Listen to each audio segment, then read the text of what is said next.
우리 옆분들 손을 좀 잡아주시면서 따뜻하게 인사하시겠습니까? 은혜 많이 받으세요. 하나님께서 여러분의 마음과 생각을 만져주시는 귀한 시간 되길 바랍니다.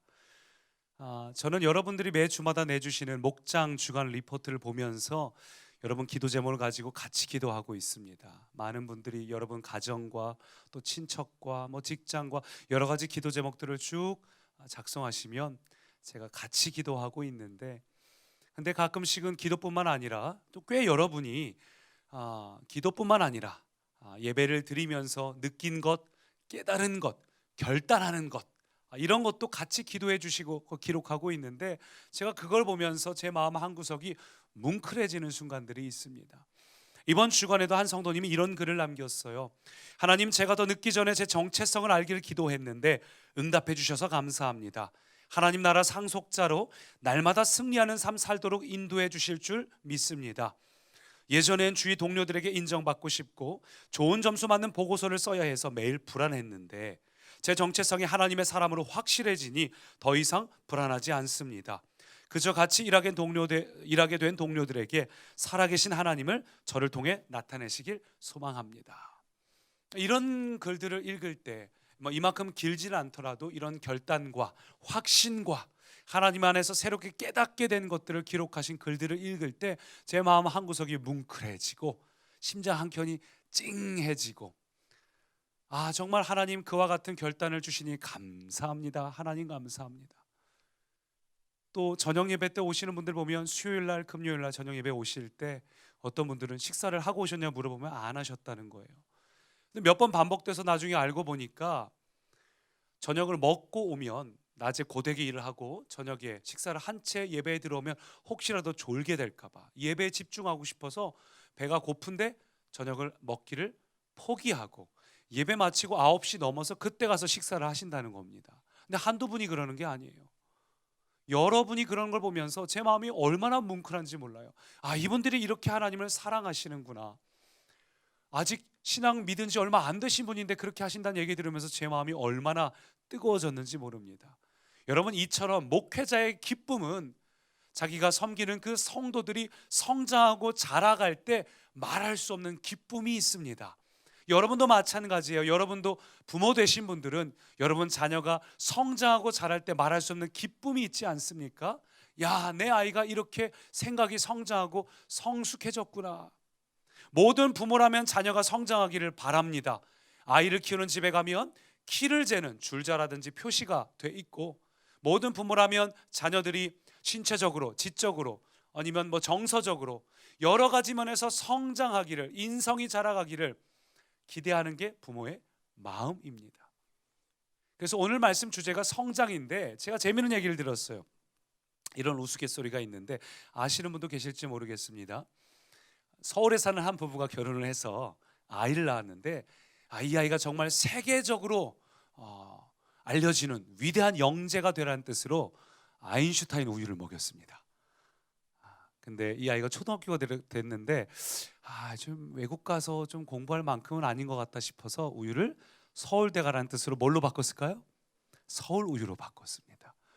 근데 중학교를 들어갔는데 내가 조금 교만했던 것 같다. 우리 아이가 서울대까지는 좀 어렵고 그래도 스카이는 돼야지 해서 연세 우유로 바꿨습니다. 그러나 이 아이가 고등학교를 딱 들어가고 나니까 내가 어리석었구나.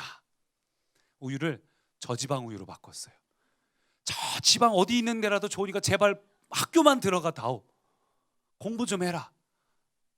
그러다가 고3이 돼서 우유를 다시 바꾸려고 한다고 합니다. 이름을 3.4 우유 있죠. 3년제든 4년제든 관계없다. 학교만 가다오. 이런 유머 글이 딱 있는데 그 아래 댓글이 이렇게 되어 있었어요. 저는 고등학생 아이를 둔 아빠입니다. 저희 집은 매일 우유를 먹입니다. 제발 빠지지 않고 매일 학교만 가다오. 학교만 가다오. 그런데 이런 이야기가 우스갯소리 같지만 이게 부모의 마음 아닐까요? 여러분, 부모는 자식을 향한 말할 수 없는 기대가 있어요. 그렇죠? 주변 사람들이 다 안 된다고 해도 끝까지 포기하지 않는 게 누굽니까? 그게 부모예요. 부모는 누가 뭐라 한들 자기 아이를 지지하고 기대하는 바가 있습니다. 다른 사람은 다 별로라고 해도 나는 끝까지 포기하지 않고 우리 아이는 잘 될 거야. 우리 아이는 할 수 있어. 우리 아이를 향한 부모만 가질 수 있는 포기하지 않는 기대함, 정말 그를 지지하는 마음, 그 마음이 있다는 겁니다. 그건 당연한 거예요. 제가 교회에서도 보면 많은 부모님들이 자녀를 위해 얼마나 헌신하는지 가끔씩 제가 그 자녀를 보면서 야, 니네 부모가 이렇게 애쓰는데 너 정말 그렇게 살면 안 되는데, 뭐라 말하고 싶지만 뭐 저도 그렇게 살았으니까 말을 못 하겠어요. 근데 제가 부모님들의 모습을 보니까 얼마나 애쓰고 수고하시는지, 자녀를 위해서 수고하고 애쓰기 위해서 때로는 몸이 아픈데 병원에 입원 일수를 줄여요. 이렇게 빨리 태어나셔도 되냐고 했더니 그래도 빨리 돈을 벌어서 해야 되니까. 그 부모의 마음을 보면서 부모의 마음이 어떤 것인가, 얼마나 헌신적인 것인가, 부모된 여러분의 그 마음이 곧 하나님의 아버지의 마음임을 믿으시기 바랍니다. 여러분, 하나님 아버지의 마음도 동일합니다. 부모가 자녀를 향해서 어떻게 해서든 내가 헌신해서 몸이 아파서 으스러져서라도 내 자녀가 잘 되기를, 그게 최고의 바람인 것처럼, 나는 아무것도 못 먹어도 내 아이를 위해서는 어떻게든 먹이고 싶은 게 부모의 마음인 것처럼, 그게 하나님 아버지의 마음이에요. 하나님 우리를 끝까지 포기하지 않으시고 우리가 찬란히 빛나는 인생을 살기 원하시고, 하나님의 위대한 상속자답게 이 땅에서 하나님의 나라의 통치를 누리며 살기를 하나님은 기대하십니다. 얼마나 하나님이 우리를 기대하시고 지지하시고 바라보시는지 내 안에 계신 성령님께서 근심하시며 기도하시기까지, 내 안에 성령님께서 애통하시면서 나를 위해서 기도해 주시기까지 하나님 우리를 기대하시고 지지하고 계셔요. 여러분, 그 하나님 아버지의 마음을 여러분이 안다면 이제는 하나님 아버지를 향해서 서운하다 하지 마시고, 하나님께서 왜 나한테 이렇게 하시냐고 실망해하지 마시고, 이제는 하나님 아버지께서 기대하는 수준의 성장으로, 그 성도로, 그 성숙함으로 자라가시기를 축원합니다. 하나님이 바라시는 사람 제가 될게요, 이렇게 말할 수 있는 분들이 되시기 바랍니다. 우리가 새해에는 오늘 말씀의 제목처럼 성장을 하되, 우리의 영적인 성장이, 우리의 믿음의 수준이, 우리의 헌신의 수준이, 섬김의 수준이, 사랑의 수준이, 우리 교회의 수준이 하나님이 기뻐하시는 수준으로 마음껏 성장하게 되기를 축원합니다. 오늘 말씀은 바로 그 성장에 대해서 이야기하고 있어요. 에베소 교회는 훌륭한 교회였습니다. 우리 계시록에 보면 7교회 중에 가장 먼저 등장하는데 얼마나 치열한 싸움을 해왔는지 몰라요. 근데 이 교회를 향해서 바울이 이렇게 얘기를 해요. 14절 보니까 이는 우리가 이제부터 어린아이가 되지 아니하여, 사도 바울이 왜 이런 이야기를 할까요?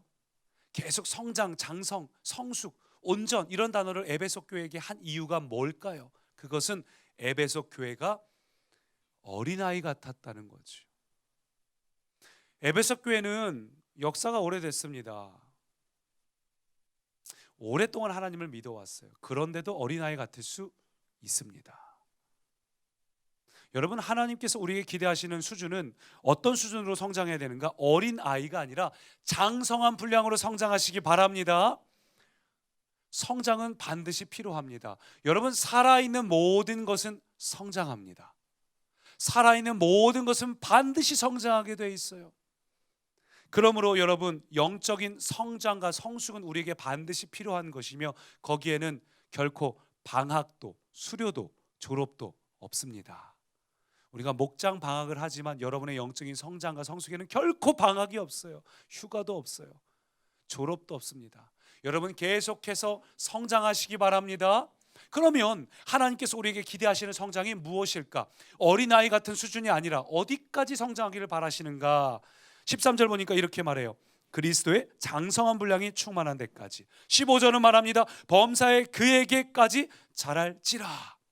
그는 곧 머리니 그리스도라. 여러분, 하나님이 우리에게 기대하시는 성장의 수준이 어디라고요? 그리스도예요. 그리스도. 주님의 수준으로. 내가 주님 수준까지 성장할 수 있을까 너무 부담되는데, 아니요, 할 수 있어요. 예수님께서 말씀하셨잖아요. 내가 하나님께로 가면 너희는 나보다 더 큰 일도 할 수 있다. 예수님께서 직접 말씀하신 거예요. 너희가 나보다 더 놀라운 일을 할 수 있다는 겁니다. 여러분, 우리는 그리스도의 장성한 분량이 충만한 데까지 이룰 수 있는 존재입니다. 왜냐하면 예수 그리스도의 영, 성령님이 우리 안에 거하시고 그분이 우리 안에서 일하고 계시기 때문에, 우리는 우리의 생각만 바꾸면 그리스도의 장성한 분량까지 계속 성장하고 성숙할 수 있는 존재입니다. 그러니 사랑하는 꿈의 가족 여러분, 나는 안 돼, 나는 해봤자 잘 안 되더라, 나는 여기까지인가 봐. 여러분, 여러분의 신앙의 수준을, 하나님의 수준을 여러분의 수준으로 끌어내리지 마시고 여러분의 수준을 하나님께로 끌어올리시기를 바랍니다. 그래서 그리스도인이라고 우리가 불리잖아요. 우리가 그리스도인 할 때 그게 무슨 뜻입니까? 그리스도와 같은 사람이에요. 예수님 같은 사람이야. 이 표현이 성경에 어디에 처음 등장합니까? 안디옥 교회, 안디옥 시민들이 안디옥 교회 성도를 향해서, 야, 내가 뭐 예수님에 대해서 많이 들어봤는데 저 사람의 삶을 보니까 그냥 예수님이나 다름없네, 예수님 같이 사네. 그래서 그리스도인이라고 불리게 됐어요. 너무 멋지지 않습니까? 여러분 주변 사람들이, 여러분 아파트 위층 아래층 옆집 사람이, 직장 사람들이, 여러분 뭐 학교의 아이들, 자녀의 부모님들이 여러분 보면서 감탄하면서, 야, 정말 꼭 예수님 같다, 당신을 보니 정말 예수님 만난 것 같다, 이런 표현을 우리가 들어야 되지 않을까요? 여러분, 그렇게 되시기를 축원합니다. 저의 꿈은 여기 꿈의 가족 모두가 한 사람도 예외 없어요. 빠져나갈 구멍이 없습니다. 한 사람도 예외 없이 여러분 모두가 그리스도인 되시기를 축원합니다. 그리스도와 같은 삶을 사시기를 축원합니다. 여러분, 그럼 우리가 어떻게 할 때 그런 그리스도와 같은 수준으로 성장할 수 있을까요? 첫 번째 한번 따라 하시죠. 온전케 하는 사람이 되자. 온전케 하는 사람이 되자. 예, 온전케 하는 사람. 12절 같이 읽습니다. 이는 성도를 온전하게 하여 봉사의 일을 하게 하며 그리스도의 몸을 세우려 하심이라. 예, 우리가 인정받는 그리스도인 수준으로 성장하려면, 세상에게 예수님 같다라고 그런 이야기를 들으려면 먼저 우리가 온전케 하는 사람이 되어야 합니다. 그러면 이 온전이라는 단어가 뭘까? 자, 온전하게라는 단어의 어근이 헬라어로 카탈티조라는 단어인데, 이 단어는 주로 예를 들면 찢어진 그물을 꿰맬 때, 어떤 물건이 망가졌을 때, 수리할 때, 그럴 때 이 카탈티조라는 단어를 씁니다. 그리고 이 단어가 의학적 용어로 사용될 때에는 어긋난 뼈를 바로 잡을 때, 삐뚤어진 것을 바로 맞출 때 이 단어를 사용해요. 그러니까 온전케 한다는 게 무슨 이야기인가? 망가지고 고장난 사람을 고치고 건강하게 만든다. 어린아이 같은 사람을 그리스도의 수준으로 바꾸어 놓는다. 이게 온전케 한다는 이야기예요. 자, 그러면 생각해 보세요. 성도를 온전케 한다. 이거를 바꾸어 보면, 역으로 보면 무슨 뜻입니까? 성도는 온전하지 못하다예요. 성도를 온전케 하다는 건 성도라고 해서 다 온전하지가 않다는 겁니다. 여러분, 그래서 교회 안에 불완전한 사람도 많이 있고 교회 안에서도 갈등이 있을 수밖에 없어요. 그도 나도 함께 온전함을 향해 나아가는 중이기 때문에. 여러분, 그래서 구원은 결코 완성이 아닙니다. 예수 믿고 천국 가는 걸로 완성이라고 생각하시면 착각이에요. 홍해를 건넌 것은 완료가 아니라 이제 약속의 땅을 정복해야 하는 것처럼, 그리스도인이 구원받은 것은 이제부터 새로운 인생을 시작하고 출발하고 이루어내는 것입니다. 여러분, 믿으십니까? 내가 구원받았다고 끝이 아니라 이제부터 성장과 성숙을 해야 된다는 거예요. 원어로 보면 우리는 어떤 존재인가? 카탈티죠. 고장난 존재예요. 어긋난 존재예요. 고쳐야 되는 존재입니다. 우리는 바로잡고 회복이 되어야 될 그런 존재라는 거예요. 우리가 하나님의 은혜로 구원받았지만 우리의 기본 바탕은 깨지고 고장난 존재이기 때문에 한마디로 영적인 어린아이와 같다. 그래서 무엇이 필요할까요? 지난주에 나눈 것처럼 다시 정렬하는 게 필요해요. 내 이기적인 기준과 생각을 가지고 살아가는 것이 아니라 하나님의 기준으로 재정렬하는 게 필요합니다. 어린아이는 시야가 굉장히 좁아요. 뭐가 보이지가 않아요. 시야가 좁고 자기만을 바라보고 생각하는 것이 짧습니다. 그게 우리의 수준인데, 이제 우리가 하나님의 기준을 따라서, 말씀의 기준을 따라서 다시 정렬하시기 바랍니다. 말씀이 여러분에게 주시는 대로 여러분의 생각의 지경을 넓히시기 바랍니다. 섬김의 지경 넓히시기 바랍니다. 사랑의 지경도 넓히시기 바랍니다. 하나님의 기준으로 다시 정렬을 해야 돼요. 만약 그렇지 않다면 어떻게 될까요? 속은 그대로인데 겉모습만 바꿔요. 여러분, 영적인 성장은 교회를 오래 다녔다고 이루어지는 게 아닙니다. 교회를 오래 다녔어도 내 기준이 바뀌고 내 속마음이 열매가 바뀌지 않으면, 속사람이 바뀌지 않으면 겉사람의 흉내만 낼 뿐이지 절대로 성장이 이루어지지 않습니다. 교회를 오래 다녔다고 해서 주어지는 게 아니라 여러분 안에 모든 생각과 가치관을 다시 정렬해야 합니다. 제가 요즘 신세계를 경험하고 있는데, 제 이쪽 방에 있는 구형 데스크탑, 5년인가 6년인가 된 그 데스크탑은 비밀번호 놓고 나서 켜지는 데까지 비밀번호 전후 합치면 한 5분 정도 걸리는 것 같아요. 부팅되는데. 근데 새로 나온 컴퓨터는 이 하드를 바꾸시면 여러분도 경험하게 되는데, 그냥 눌러서 키면 비밀번호 누르고 나서 부팅되는 데까지 5초도 안 걸립니다. 그냥 누르면 바로 켜져요. 옛날에 이거 누르고서 5분 동안은 계속 기다리고 있는데, 또 일이에요. 요즘 누르면 즉각 켜져요. 아직 그 신세계를 여러분 못 경험하셨군요. 컴퓨터 바꾸시면 여러분도 저와 같은 마음을 가지실 텐데, 신세계예요.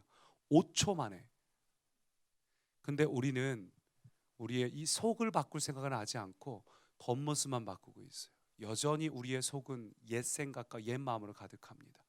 교회를 오랫동안 다니니까 흉내는 잘 내요. 겉으로는 경건한 척, 믿음이 좋은 척. 그러나 그의 삶의 현장에서, 가정에서, 직장에서는 전혀 그리스도인답지 못합니다. 여전히 내 생각의 기준이 편협하고 이기적이고 내가 바라보는 시야와 생각이 아주 좁은, 인격적으로 안타까운 성도가 얼마나 많은지, 우리 교회 빼고. 우리 교회 안에는 없는 줄로 믿습니다. 우리 교회 말고 외부로 나가면 그런 그리스도인이 얼마나 많이 있습니까? 여러분, 그래서 오늘 우리가 우리의 생각과 가치관을 바꾸시길 축원합니다. 지난번에 정현철 목사 안수 예배 때 안희호 목사님께서 종은 물건이다 라고 말씀을 하셨어요. 여러분, 정말 그래요. 이것은 신분을 가리키는 게 아니라 우리의 어떤 자세와 태도를 말하는 겁니다. 저와 여러분의 신분은 무엇입니까? 왕의 자녀예요. 하나님의 자녀라는 사실이 분명해지면 여러분 두려워할 필요가 없어요. 여러분이 하나님의 자녀인데 뭐가 두렵습니까? 하나님이 여러분을 주목하고 계시고 말할 수 없는 기대로 여러분과 함께 하시는데 뭐가 두렵습니까? 내가 누구인지를 모르는 사람은 조바심이 나서 다른 사람에게 인정받고 싶지만, 그래서 다른 사람들 앞에 밑으로 들어가는 행동을 하고 싶지 않지만, 모든 것을 다 갖고 있고 인정받은 사람은 기꺼이 섬길 수 있어요. 그래서 예수님은 왕이셨기 때문에 기꺼이 종의 자세로 제자들의 발을 닦아주실 수 있었습니다. 여러분, 왜 우리가 섬기지 못하고 사랑하지 못하나요? 그건 여러분이 누군지 몰라서 그래요. 여러분은 하나님의 자녀입니다.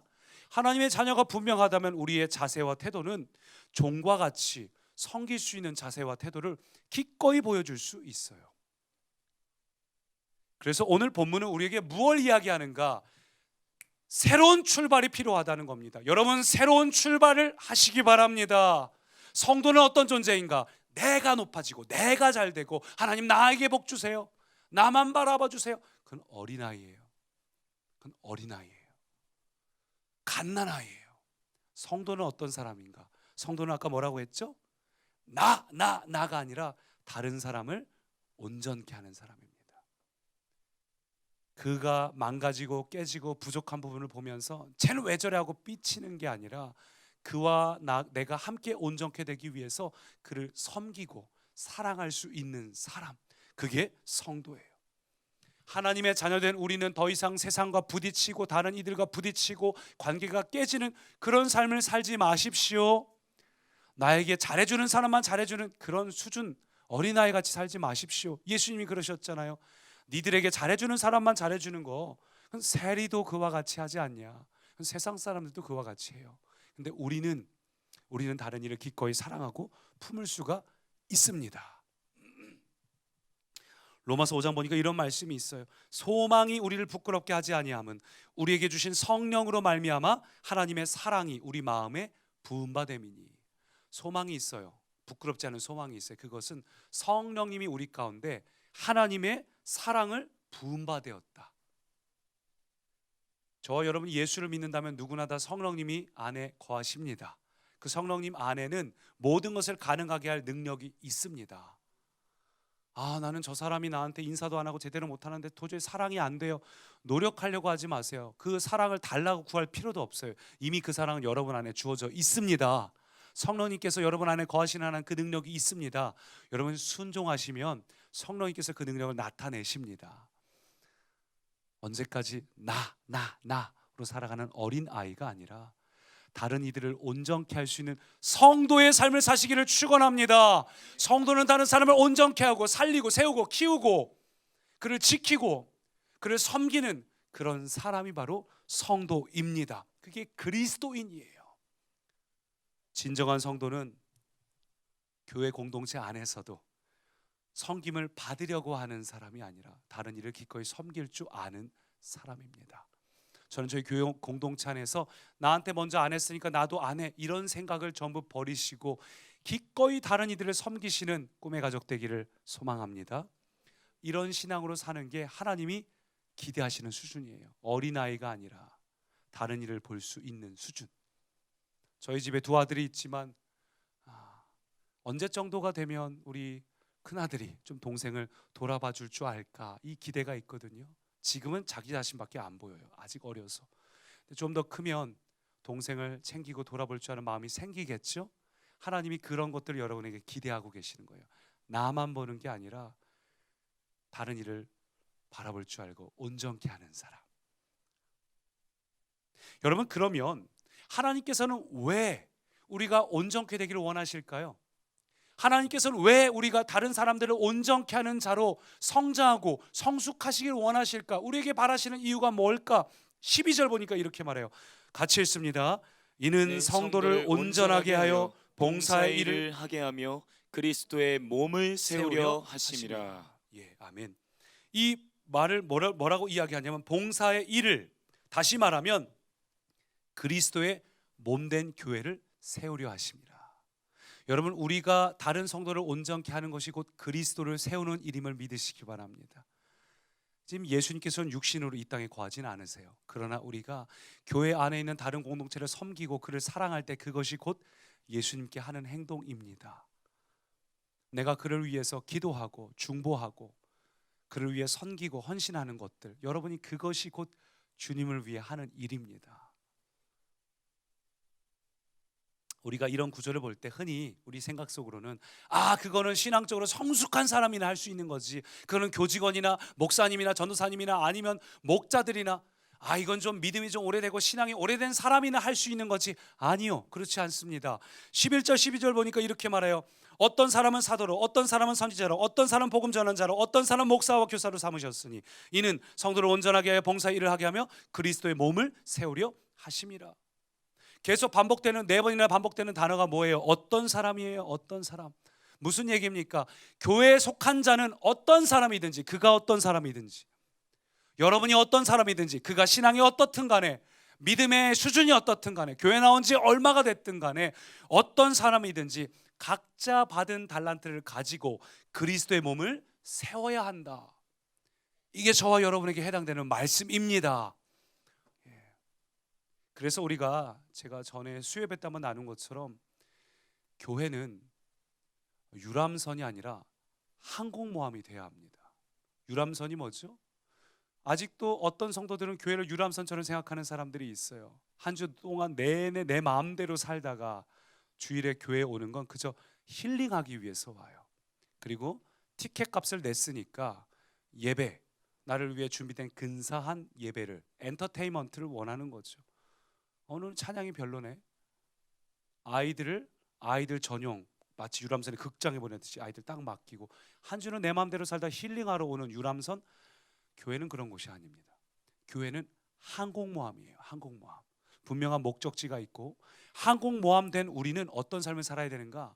한 주 동안 여러분이 세상에서 하나님의 나라를 세우는 거예요. 여러분 가정에서, 직장에서 그리스도인답게 사는 거예요. 쉽지 않아요. 그래서 여러분이 주일이 되면 교회에 와서 수요일 금요일도 오셔서 정비도 받고 급유도 받고 고장나고 아픈 거, 마음이 힘든 거, 지친 거, 다운된 거 교회 안에서 다시 회복되는 거예요. 그게 초대교회가 모이기를 힘썼던 이유입니다. 회복돼요. 왜 회복돼요? 다시 세상으로 나가서 싸우기 위해서. 교회 안에서 우리끼리만 잘 사는 거 의미 없습니다. 교회 안에서만 괜찮은 척하는 거, 그건 척하는 거예요. 교회 안에 온 것은 우리의 기준과 생각이 다시 정렬되어서 그래, 힘들더라도 내가 그렇게 사는 게 맞아, 세상에 나아가서 여러분이 있는 자리에서 하나님의 나라를 세워야 합니다. 교회는 항공모함입니다. 그래서 교회에 와서 회복될 때 그때 누가 필요합니까? 정비병도 있어야 되죠. 갑판병도 있어야 됩니다. 취사병도 있어야 됩니다. 저는 저와 여러분이 이 항공모함에서 각자 맡겨진 그 사명대로 어떤 사람이든지 그 역할을 감당하시기 바랍니다.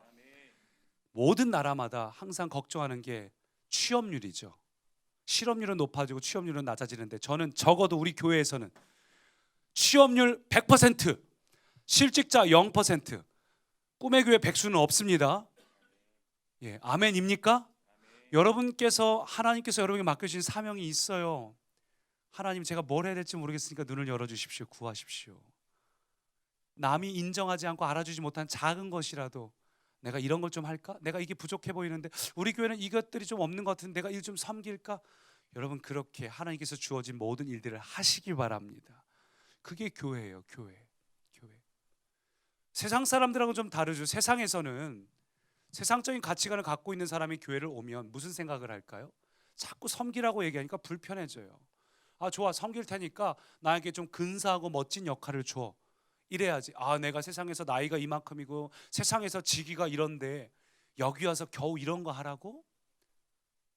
세상 사람들이 갖고 있는 기준은 직위 혹은 지위예요. 근데 교회에서 우리가 가져야 될 거는 그저 역할과 사명에 불과합니다. 여러분, 가치관을 바꾸시기 바랍니다. 많은 목사님들이 이민교회가 어렵다고 해요. 왜 어려운지 아세요? 그분들이 세상에서 미국 같은 데 가면 내내 세탁소 같은 거 하면서 아주 무시당하다가 교회 오면 교회에서 높아지고 싶어서 애를 쓰거든요. 그러니까 얼마나 자주 싸우는지 몰라요. 미국은 교회가 자꾸 깨지고 쪼개집니다. 삶의 현장에서 무시당하니까 교회에 와서 높아지려고. 너무 안타까운 일 아닙니까? 사랑하는 꿈의 가족 여러분, 우리는 세상의 기준을 가지고 지위로 살아가면 똑같아집니다. 세상의 기준을 가지고 지위로 살아가는 것이 아니라 하나님이 여러분을 얼마나 사랑하는지 내가 위대한 상속자라는 사실을 분명히 알고 역할과 사명으로 섬기시기 바랍니다. 하나님, 제게 맡겨주신 역할은 무엇인가요? 저에게 주시는 사명이 무엇인가요? 남들이 아무도 알아주지 않아도 하나님이 알아주시고, 아니 알아주지 않아도 나는 이미 하나님의 상속자인데 뭐 꼭 인정받으려고 해요? 내가 하나님의 자녀고 하나님의 상속자인데 기꺼이 그렇게 할 수 있는 저와 여러분에게 소망합니다. 그래서 강남중앙침례교회 새로 오신 최병란 목사님이 이런 얘기를 하는데 굉장히 와닿더라고요. 같이 볼까요? 세상에서 가장 불행한 사람은 한 달란트를 받은 사람이 아니라 한 달란트 받았다는 사실을 인정하지 않는 사람이다. 그 다음 같이요. 행복은 5달란트를 받을 때 생기는 것이 아니라 한 달란트를 묻어두지 않고 사용할 때 생기는 것.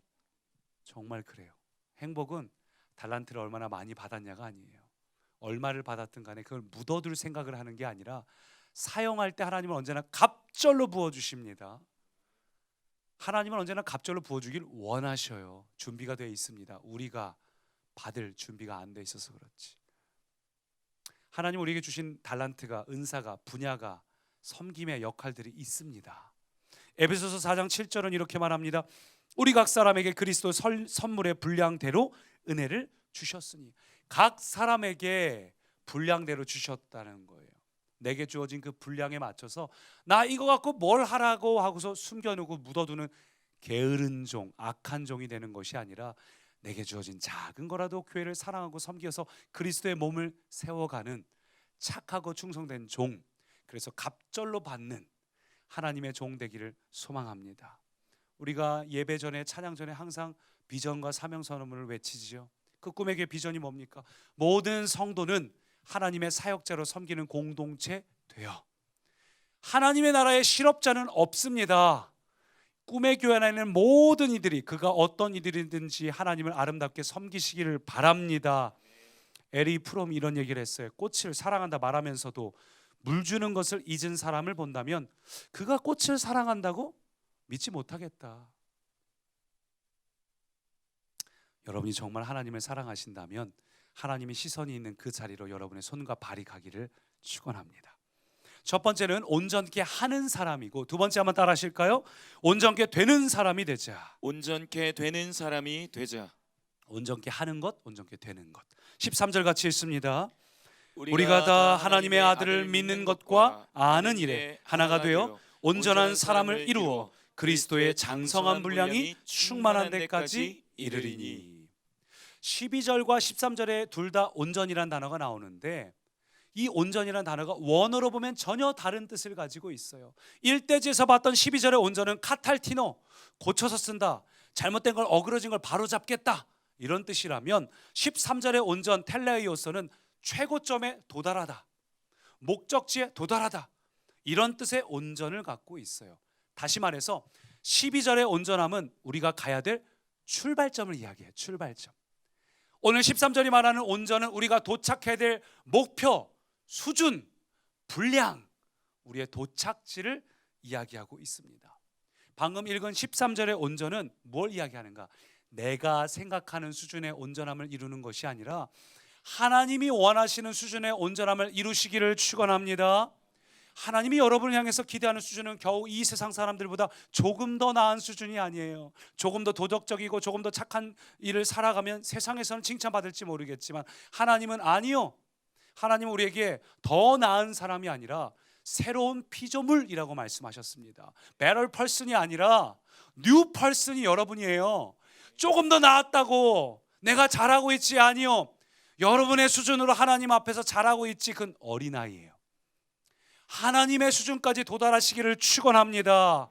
어느 정도로 도달해야 되는가? 마태복음 5장 같이요. 그러므로 하늘에 계신 너희 아버지의 온전하심과 같이 너희도 온전하라. 하나님 아버지께서 온전하신 것처럼 온전하라. 우리 안에 계신 성령님께서 그것을 가능하도록 이미 그 능력을 갖고 계십니다. 이제 여러분이 생각을 바꾸는 게 필요해요. 하나님, 이 정도로 만족하겠습니다가 아니라 하나님의 수준으로 온전케 되겠습니다. 온전케 하는 사람, 그도 나도 함께 고쳐지는 사람일 뿐만 아니라, 이제 내가 출발점이 그거라면, 성도는 섬기는 사람이라는 전제가 됐다면, 그 다음에 이제 내가 할 일은 내 수준이 온전한 분량, 그리스도의 수준까지 내가 올라가겠습니다. 기준을 올리시기 바랍니다.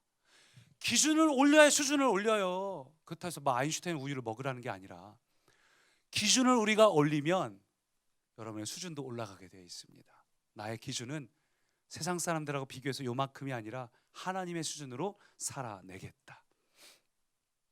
신앙이 있는 척, 믿음이 있는 척, 흉내만 내는 성도님이 아니라 삶을 삶으로 살아가시기를 바랍니다.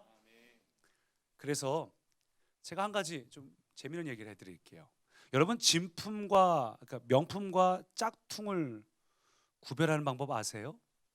뭐 요즘 다들 이렇게 명품 백 같은 거 하나씩 갖고 계시는 것 같은데, 그게 이제 진짜냐 가짜냐를 구별할 수 있는 재미난 사진이 있어요. 비가 올 때 어떻게 할까요?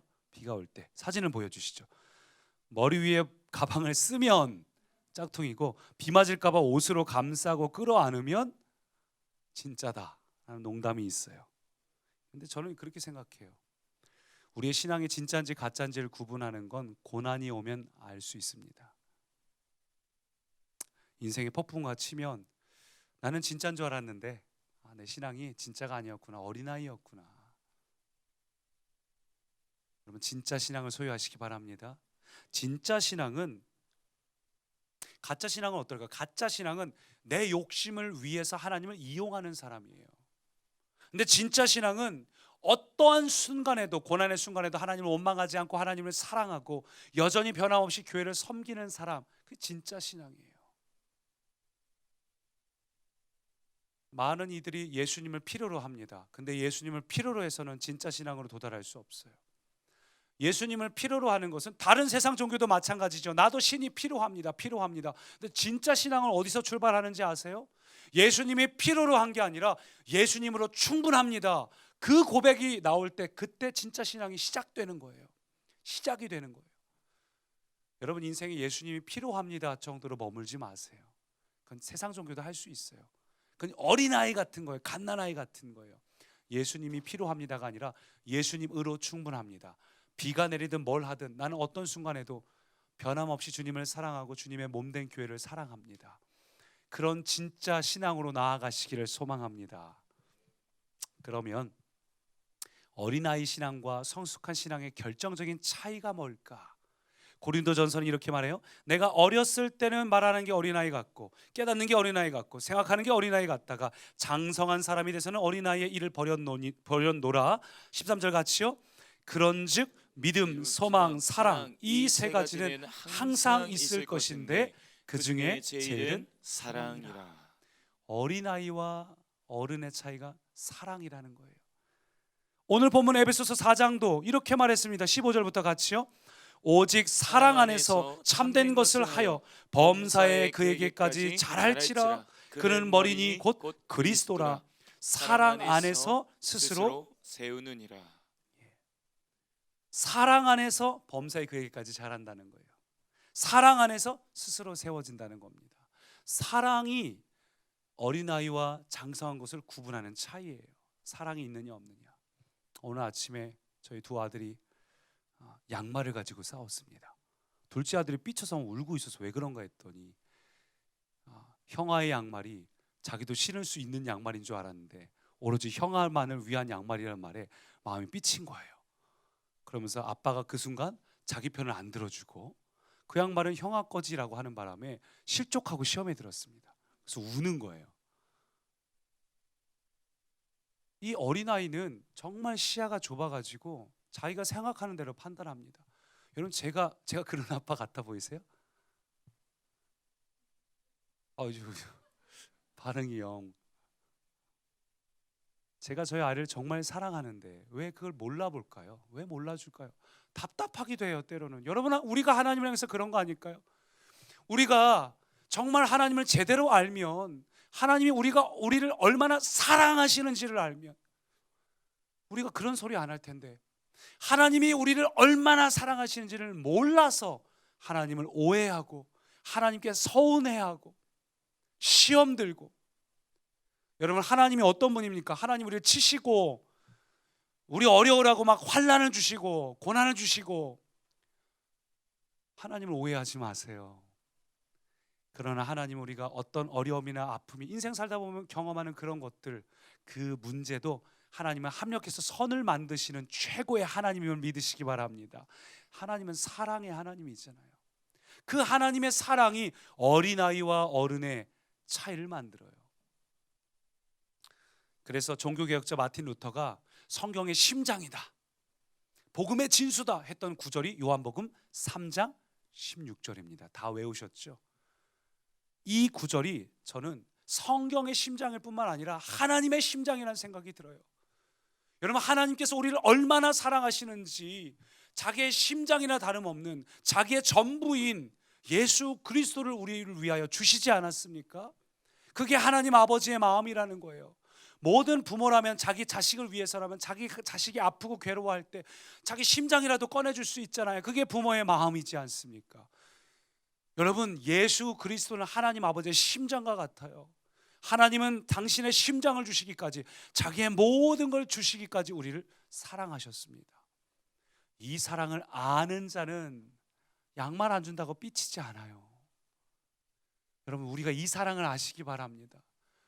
이 사랑을 아는 자는 서운하다고 판단이 돼도 하나님은 그런 분이 아니야. 뛰어넘을 수 있습니다. 여러분, 그 마음을 가지시기 바랍니다. 그리고 부모에 대해서 우리 인식을 바로잡으면 조금씩 부모의 사랑이 보여지기 시작해요. 느껴지기 시작해요. 그리고 언젠간 저와 여러분이 장성한 수준이 돼서 맨날 나만 보다가 하나님 아버지는 뭘 보고 계시지? 내가 어떻게 하면 하나님 아버지의 마음을 기쁘시게 해드릴 수 있지?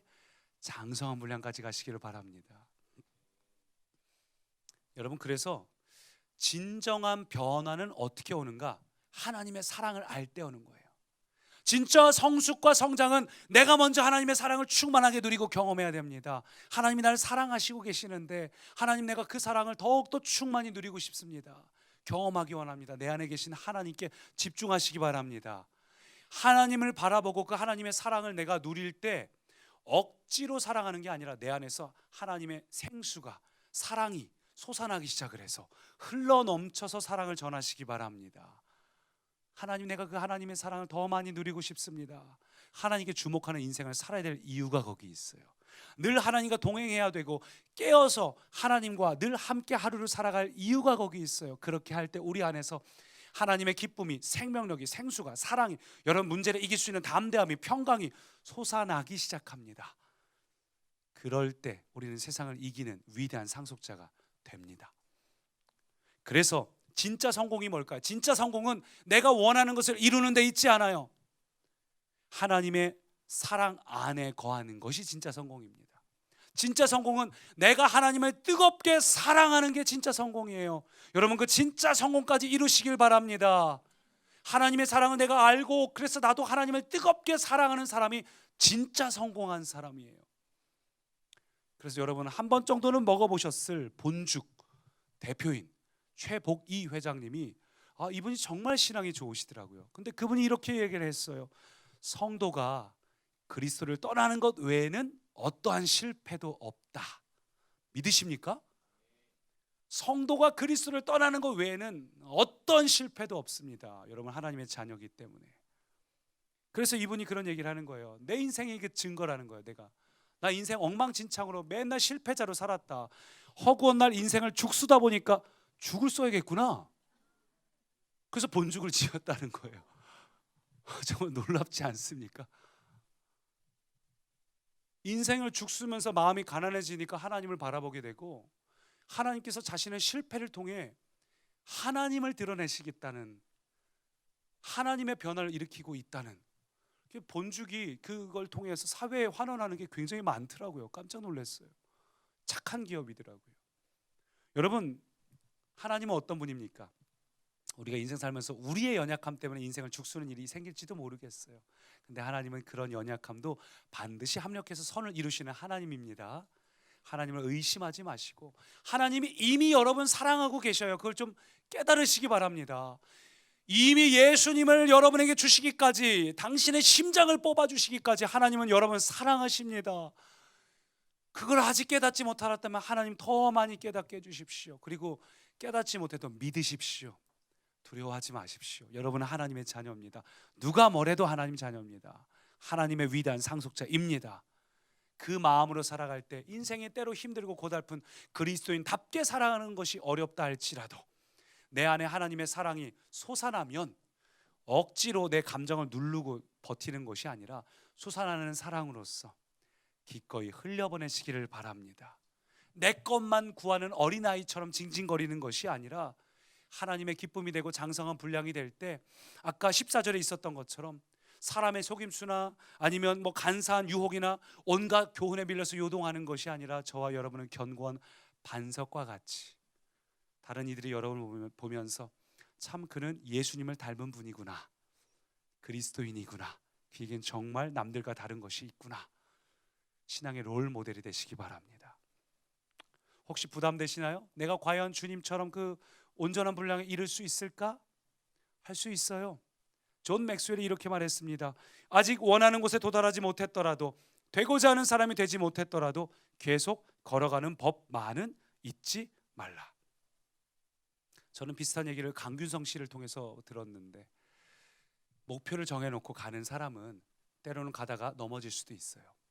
때로는 주저앉을 수도 있고, 심지어 때로는 어떤 날은 후퇴할 때도 있을 겁니다. 그러나 하나님을 사랑하고 방향을 정한 사람은 언젠가는 목적지에 도착하게 돼 있습니다.